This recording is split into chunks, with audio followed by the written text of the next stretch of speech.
Weller, sou dirigente do Sindicato dos Metalúrgicos de São José dos Campos e região, já participei de outros congressos, de outras lutas junto com vocês aqui dos sindicatos presentes. E como metalúrgico em São José dos Campos, Vale do Paraíba, estado de São Paulo, participando aqui com vocês, metalúrgicos de Minas Gerais. Então é óbvio que aqui na minha apresentação de conjuntura vou focar de falar da situação da classe trabalhadora brasileira, porque a vida do metalúrgico, seja no estado de São Paulo, no estado de Minas Gerais, Rio Grande do Sul, Rio de Janeiro, em qualquer lugar desse país, a gente sabe o quão está complicado. Aquele status que o metalúrgico tinha na década de 80, na década de 90, a gente sabe que a realidade hoje é completamente diferente. E o status que o metalúrgico tinha é principalmente por causa do salário, dos benefícios e condições de trabalho que a gente sabe que a burguesia, de forma conjunta, vem se organizando cada vez mais para exterminar os direitos dos trabalhadores. Eu vou aqui na minha apresentação também colocar um pouco da opinião da nossa central em relação ao terceiro governo do Lula, o quinto governo do PT no nosso país, e falar um pouco da nossa opinião de qual é a saída para a classe trabalhadora diante dos desafios e das dificuldades que estão colocadas. Queria dar uma pincelada breve na situação da conjuntura internacional. A gente tem hoje de volta a presidência dos Estados Unidos, o Donald Trump, que é a cara mais feia do imperialismo a nível mundial. Existe hoje um crescimento da ultradireita. A gente sente isso na pele aqui no Brasil, mas isso é parte de um fenômeno que acontece a nível internacional. E do ponto de vista da economia, já foi falado aqui durante a saudação de alguns sindicatos sobre a situação do tarifaço do Donald Trump. Nós temos uma opinião diante disso. Para nós, existe hoje uma disputa imperialista dos Estados Unidos com a China. E foi dito aqui por um companheiro que é importante a gente fazer esse debate porque isso afeta a classe trabalhadora a nível mundial. Isso afeta a situação dos trabalhadores aqui no nosso país. E tô vendo aí a camisa que vocês fizeram aqui para este congresso, aqui a bandeira da Palestina, e não tem como falar de conjuntura internacional sem falar destas duas guerras que existem hoje. Rússia atacando a Ucrânia, e a gente tem a nossa posição de estar ao lado do povo e da resistência ucraniana contra a invasão de Putin. E em relação ao massacre que o Estado de Israel está fazendo na Palestina, mais do que a solidariedade, a gente tem que exigir do governo Lula que rompa as relações diplomáticas com esse Estado assassino, porque o que a gente está vendo lá na Palestina, podemos dizer que é um dos maiores genocídios da história do mundo. Aquelas cenas, principalmente com as crianças palestinas, nós não podemos achar isso normal.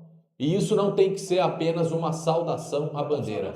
Isso é tarefa de todos os lutadores e lutadoras da gente estar ao lado do povo palestino. E a exigência ao governo Lula, isso é muito importante, que todos os sindicatos, que todas as federações e que isso seja uma ampla campanha para que o governo Lula ele rompa as relações diplomáticas com o Estado de Israel. O que simboliza hoje a situação econômica do nosso país e o quão está difícil a vida da classe trabalhadora é o preço que está o quilo do pó de café do nosso país. E o estado de Minas Gerais é o estado onde mais se produz café. O Brasil é o maior produtor de café que tem no mundo. E 50% da produção sai aqui do estado de Minas Gerais, depois é Espírito Santo, São Paulo, ou seja, 86% do café produzido estão nesses 3 estados. E a gente não pode achar normal a gente estar pagando 60, 70 reais num quilo de pó de café, sendo que o Brasil ele é o maior exportador de café que existe no mundo. E bateu recorde, principalmente no ano de 2024, e eu vou centrar aqui na minha intervenção de estar falando também sobre essa situação do agronegócio. Entrando um pouco na nossa posição e a nossa opinião diante do que é o atual governo do Lula. Na nossa opinião, hoje, o governo do Lula, ele tem sido um governo burguês e um governo de conciliação de classes. Mas o PT, ele tem uma base operária que é muito importante. A maioria da direção do movimento, tanto sindical, dos movimentos sociais, do movimento estudantil, hoje no nosso país, são direções que apoiam, que defendem o governo do Lula, e é importante a gente fazer o diálogo nesse sentido. Estava vendo na faixa, e está aí na camisa de vocês, e para a gente que é dirigente sindical, que tem a consciência elevada, diferente do que é a maioria dos trabalhadores que estão no chão da fábrica, a gente sabe o quão cruel foi a reforma trabalhista e a lei da terceirização que foi aprovada no ano de 2017. E a reforma da Previdência que foi aprovada no ano de 2019. A gente sabe a dificuldade que é hoje você não ter mais a ultratividade da norma coletiva quando a gente senta para discutir campanha salarial, porque agora a gente tem que ter a assinatura dos acordos ou das convenções coletivas ano a ano. Antes, se você não celebrava o acordo, você tinha minimamente a garantia daquelas cláusulas sociais para a manutenção dos direitos dos trabalhadores. Hoje não tem mais. E a reforma trabalhista, a lei da terceirização e a reforma da Previdência vieram com qual discurso? De que ia gerar empregos no nosso país. Geraram estes milhares de empregos prometidos? Não. O que a gente vê é demissão em massa. O que a gente vê são fábricas fechando. O que a gente vê é precarização cada vez maior para os trabalhadores. E quando Bolsonaro estava na presidência da República, tinha uma unidade sindical muito importante no nosso país, todas as centrais sindicais estavam juntas, levantando qual bandeira? A revogação das reformas. Hoje, o presidente da República é o Lula. Foram revogadas as reformas? Não. E aí tem um debate colocado de que não existe correlação de força no Congresso para se revogar a reforma trabalhista e a previdenciária. Se não existe correlação de forças, a tarefa do movimento sindical é a gente discutir e mobilizar os trabalhadores para uma possível correlação de forças do movimento e dos trabalhadores para revogar. Independente do Congresso Nacional, independente se tem correlação de forças, tem uma coisa que é muito importante, que é o registro político. A gente não vê o Lula colocando no seu discurso minimamente um posicionamento contrário às reformas e exigindo que tenha a revogação. E para nós da CSP com Lutas, este é um ponto crucial. Em todas as nossas campanhas salariais lá em São José dos Campos, quando a gente vai votar nossa pauta de reivindicação, a gente coloca como centro do debate político a exigência da revogação dessas reformas. Se hoje os trabalhadores não têm disposição para fazer essa luta, se hoje não existe correlação de forças, mas minimamente nós que somos direção, que temos a consciência, temos que colocar essa pauta na ordem do dia. Outro tema. O arcabouço fiscal. Nós fizemos muita luta unitária de todo o movimento Quando o Michel Temer estava na presidência da República, quando foi aprovado a PEC do teto de gastos. Hoje se trocou o nome, não é mais o teto de gastos. E hoje é o arcabouço fiscal, que limita os investimentos públicos, principalmente nas áreas sociais, mas segue garantindo o pagamento dos juros da dívida, que é dinheiro para engordar o bolso do banqueiro. Então, na nossa opinião, do ponto de vista da economia, o governo do Lula ele segue aplicando as mesmas políticas neoliberais dos governos anteriores. Outro tema que é muito importante é a luta em curso pelo fim da escala 6 por 1. E aí, camaradas, eu acho que nós que estamos no movimento sindical, nós temos que entender este movimento que surge via internet e que ganhou muita força no final do ano passado, quando teve a deputada Érica Hilton levando essa discussão para o Congresso Nacional. Agora, o fim da escala 6 por 1 não passou pelo movimento sindical. Esse foi um movimento feito por fora, pelo VAT.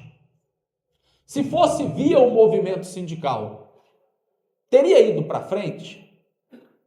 Eu acho que é importante a gente fazer essa discussão para a gente entender os desafios que estão colocados, porque hoje existe um descrédito da população em relação a todas as instituições que existem no nosso país. E entre elas estão os sindicatos. Uma parcela da população odeia sindicatos. E por que odeia? Aqui estão os sindicatos de luta, aqui estão os sindicatos combativos. Mas, infelizmente, a gente sabe que uma parcela dos sindicatos do nosso país não organiza a luta dos trabalhadores. Uma parcela dos sindicatos no nosso país, os dirigentes sindicais, se utilizam dos recursos dos trabalhadores para terem privilégios. A gente sabe que hoje uma parte dos sindicatos no nosso país servem como extensão do RH da empresa. E os trabalhadores não se sentem representados. E a maioria dos trabalhadores que estão na escala 6 por 1 são principalmente trabalhadores ligados a categorias que são de comércio. Não sei aqui nesta região e no estado de Minas Gerais, mas digo para vocês que lá no estado de São Paulo, infelizmente, a ampla maioria dos sindicatos que representam os comerciários são sindicatos que são atrelados aos patrões e os trabalhadores não confiam. Por isso que a sociedade muitas vezes tem raiva de sindicato. E aí, nesse sentido, nós que somos combativos, nós que somos de luta, muitas vezes não basta dizer que é honesto. Você tem que provar a sua honestidade, porque existe desconfiança dos trabalhadores. Agora, sobre este tema, quando você discute uma escala de trabalho, no caso aqui o fim da escala 6 por 1, está na ordem do dia a discussão da redução da jornada de trabalho sem redução de salário. E aí o movimento sindical, de forma conjunta, tem que voltar a pautar esse tema e não como saudação à bandeira, e sim a discussão na base em um processo de mobilização. A última vez que a jornada de trabalho foi reduzida no nosso país foi na Constituição Federal de 1988. De lá para cá, não reduziu nem mais um segundo.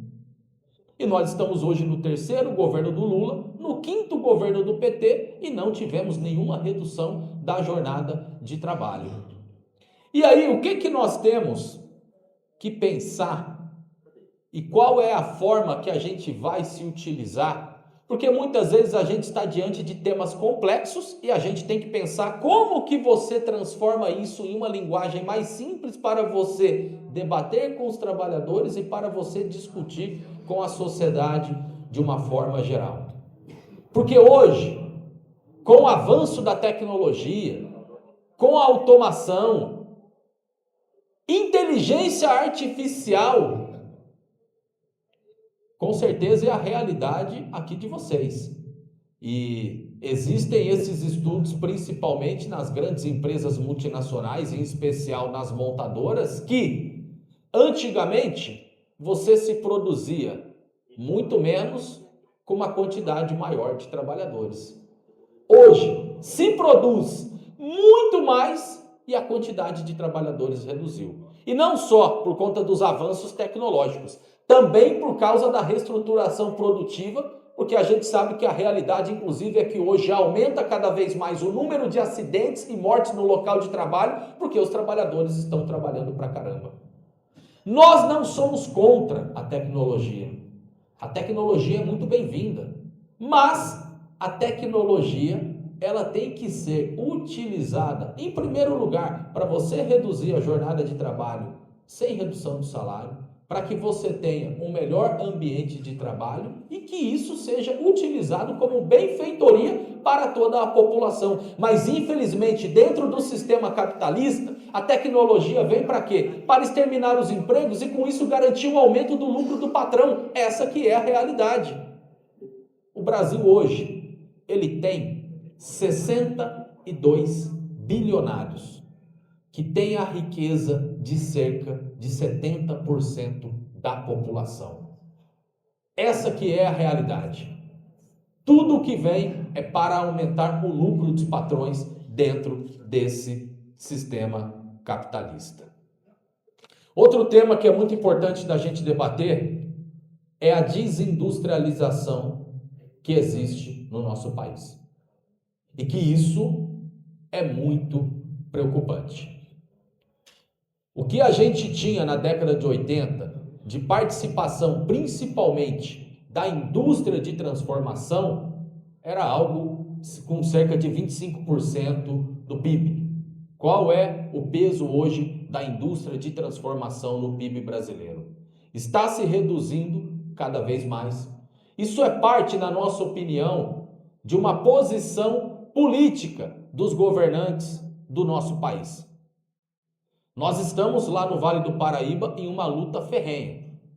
Inclusive ontem nós fizemos a ocupação da Avibraz. A Avibraz é a principal indústria bélica que existe no nosso país. Ontem completou 1000 dias de greve dos trabalhadores da Avibraz. E muita gente entrou em contato comigo, porque nós fizemos o ato de ocupação na fábrica falando: é verdade que está em greve há 1000 dias? Porque é comum você ver greve longa, principalmente no setor do funcionalismo público, no setor privado não. É verdade, os trabalhadores da Avibraz estão em greve há mais de 1000 dias. E quando a gente debate a Avibraz, não é apenas a questão sindical, que é a luta por pagamento de salário.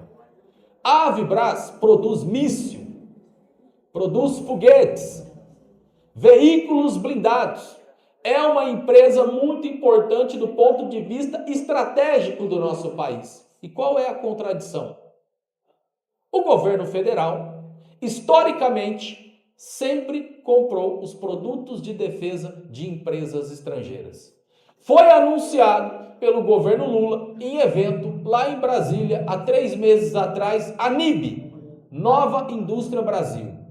112 bilhões para o setor de defesa. Legal, bonito. Só que, se deste dinheiro anunciado, 80% for para comprar das empresas estrangeiras, com isso você não desenvolve a indústria nacional, que gera emprego, que gera renda. E nós achamos que as empresas estratégicas para o nosso país, elas devem pertencer ao Estado e serem controladas pelos trabalhadores. E é essa pauta política que a gente coloca nesta luta dos trabalhadores da Avibraz. Agora, na nossa opinião, não tem vontade política do governo em reindustrializar o nosso país. O que existe hoje é uma reprimarização da economia. O Brasil hoje, a realidade é que ele exporta as commodities e, na nossa opinião, um país tão grande e continental como o nosso, se seguir com esta desindustrialização em curso, a exportação de commodities não vai garantir um nível de condições para a população brasileira. Isso significa que vai acontecer é que a população brasileira ela vai ficar cada vez mais pobre. Nós precisamos discutir a volta da industrialização do país na perspectiva dos trabalhadores. Agora, o que nós pensamos como saída para esta situação que está colocada hoje para a classe trabalhadora?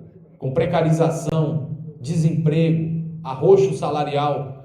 Falei aqui do preço do quilo do pó de café. Mas olha o preço que nós estamos pagando hoje na carne bovina.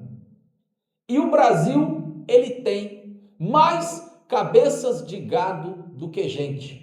E o que significa você estar pagando tão caro um quilo de carne de primeira, até de segunda? Está tudo muito caro. Azeite virou produto de luxo. Acho que na mesa do pobre não tem mais. Agora, nós que somos a classe trabalhadora, que colocamos a mão na massa para gerar toda a riqueza do país e do mundo, não podemos achar normal esta situação que está colocada para nós.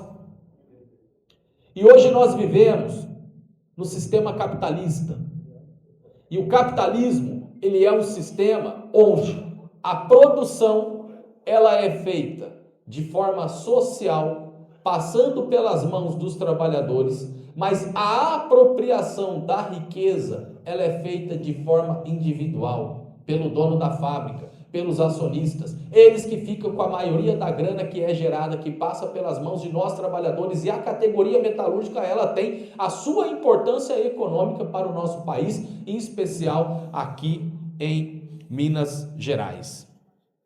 Agora, tudo isso que eu estou falando aqui, para quem é dirigente sindical, para quem tem consciência, eu tenho certeza que compreende. A vida do trabalhador está difícil. Nós somos dirigentes sindicais, a gente precisa organizar a categoria. Agora, a gente sabe que quando a gente vai para a base discutir junto com os trabalhadores, não é tranquilo de fazer um discurso desse e a ampla maioria olhar e falar, tá certo, tamo junto. A gente sabe que hoje nós vivemos uma disputa ideológica muito forte. Comecei falando da situação de Donald Trump, ultradireita. E é essa realidade que a gente enfrenta quando a gente vai para a base, quando a gente vai para o bairro, quando a gente vai para a periferia e para a favela. É isso. O cenário das eleições do ano que vem já se começa com antecedência. E a gente sabe que o bolsonarismo, ele está na cabeça de boa parte da população e em especial da classe trabalhadora. E nesse sentido, em primeiro lugar, é importante a gente ter muita paciência para fazer a disputa. Muita paciência. Porque existe um setor que, de fato, é ganho para essas ideias. E a gente sabe que aí existe também o peso, principalmente das igrejas neopentecostais que divulgam essas ideias. E aí, nesse sentido, a gente ter a paciência para dialogar com o trabalhador, porque nem todos são ganhos 100% para esse tipo de ideologia. Porque hoje a gente se utiliza bastante das redes sociais para a gente divulgar as nossas lutas, e a gente sabe que as redes sociais hoje faz parte da disputa política que tem na sociedade. Mas é difícil de você disputar com a Rede Globo. É difícil de você disputar com a Bandeirantes, com a Record, com a SBT. A gente sabe o quão o poder da comunicação ainda tem, e a gente sabe que eles estão do lado da classe dominante para divulgar essas ideias. Agora, quem é governo hoje é o Lula.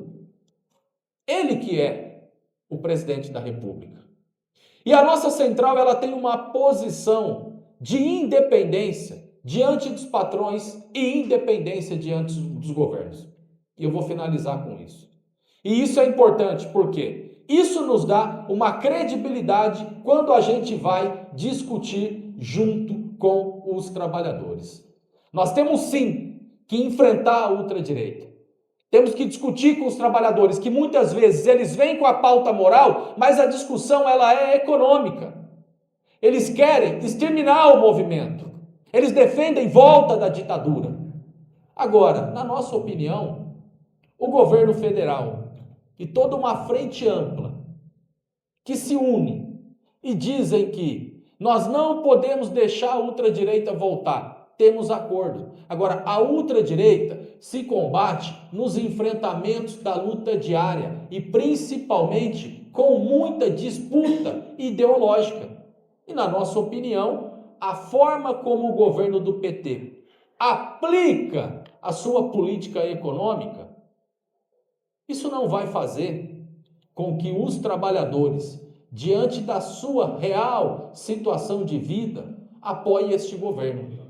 E quando você tem a linha da independência de classe, nos coloca num patamar de discussão junto com os trabalhadores que mostra que a gente é diferente. Como que eu vou chegar para os trabalhadores da Vibras e eu vou defender o governo do Lula? A luta dos trabalhadores da Vibras começou em 2022, quando o presidente era Bolsonaro. Agora o presidente é o Lula. A principal indústria de defesa do país, os trabalhadores estão com 26 salários atrasados, o governo anuncia todo esse investimento bilionário e sequer faz a compra de produtos de defesa desta empresa para ela voltar a funcionar, pagar o salário dos trabalhadores, gerar emprego, gerar renda. Não tem como. Como que a gente vai defender este governo que não leva para frente a revogação das reformas? E para finalizar, a luta pelo fim da escala 6x1. Nós não podemos confiar no parlamento. Não vai ser através dos deputados e dos senadores que você vai ter um projeto de lei. A redução da jornada de trabalho no nosso país aconteceu na Constituição Federal em 1988, porque teve luta e enfrentamento, unidade do movimento operário com o movimento estudantil, naquela ocasião para derrubar a ditadura militar. Todas as nossas conquistas, nenhuma veio do parlamento, e sim da luta direta dos trabalhadores. Então, esse que é o nosso caminho, e diante de qualquer governo, os sindicatos, ele tem que ter a sua linha de independência política. É isso.